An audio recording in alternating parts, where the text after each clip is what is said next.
జ్యోతి మల్హోత్రా విచారణలో సంచలన విషయాలు బయటకు వస్తున్నాయి.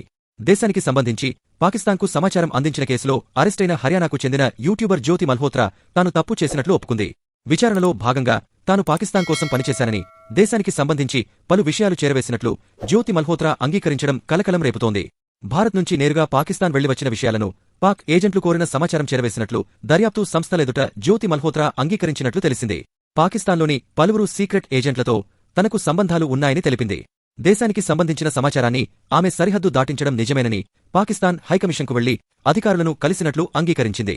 మాకు లభించిన ప్రత్యేక సమాచారం ప్రకారం జ్యోతి మల్హోత్రా పాకిస్తాన్ ఆదేశాల మేరకు పనిచేసినట్లు తెలిపింది. పాకిస్తాన్ హై కమిషన్ అధికారి దానిష్తో ఆమె రెగ్యులర్గా టచ్లో ఉన్నది. పోలీసులు, దర్యాప్తు సంస్థలను ఆశ్చర్యపరిచే పలు విషయాలను విచారణలో భాగంగా ఆ యూట్యూబర్ వెల్లడించింది. జ్యోతి భద్రతా సంస్థలకు ఇచ్చిన సమాచారం ప్రకారం నాకు ట్రావెల్ విత్ జో అనే పేరుతో యూట్యూబ్ ఛానల్ ఉంది. 2023లో పాకిస్తాన్ వీసా కోసం ఢిల్లీలోని పాకిస్తాన్ హై కమిషన్కు వెళ్లాను. అక్కడ అహ్సాన్ ఉర్ రహీం మరియు దానిష్ అనే వ్యక్తితో పరిచయం ఏర్పడింది.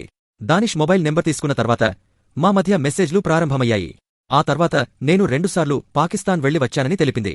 ఇదిలా ఉండగా హర్యానాకు చెందిన యూట్యూబర్ జ్యోతి మల్హోత్రా ఇచ్చిన స్టేట్మెంట్లో నేను పాకిస్తాన్ వెళ్లిన తర్వాత దానిష్ చెప్పడంతో అలీ హసన్ను కలిశాను. అలీ నాకు అక్కడ ఉండడానికి ఏర్పాట్లు చేశాడు. బయట తిరగడానికి సైతం వాహనాలు, సౌకర్యాలు కల్పించాడు.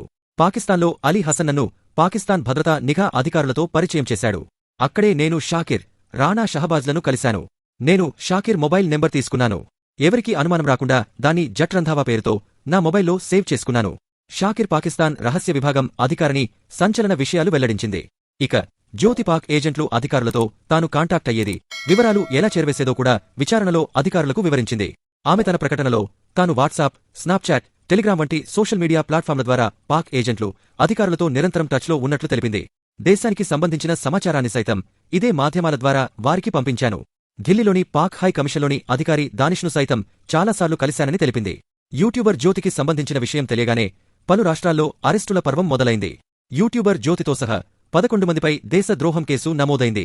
జ్యోతి మల్హోత్రా, దేవేంద్ర సింగ్ దిల్హన్, తారిక్, నౌమన్ ఇల్లహి, అర్మన్, షహజాద్, మహ్మద్ ముర్తాజా అలీ, గజాలా, యామిన్ మహ్మద్, సుఖ్ప్రీత్ సింగ్, కరంబీర్ సింగ్లపై గూహచర్యం, రాజద్రోహం అభియోగాలున్నాయి. వీరంతా హర్యానా, పంజాబ్, ఉత్తర ప్రదేశ్ రాష్ట్రాలకు చెందినవారు కాగా కేసులు నమోదు చేసి విచారణ చేపట్టారు.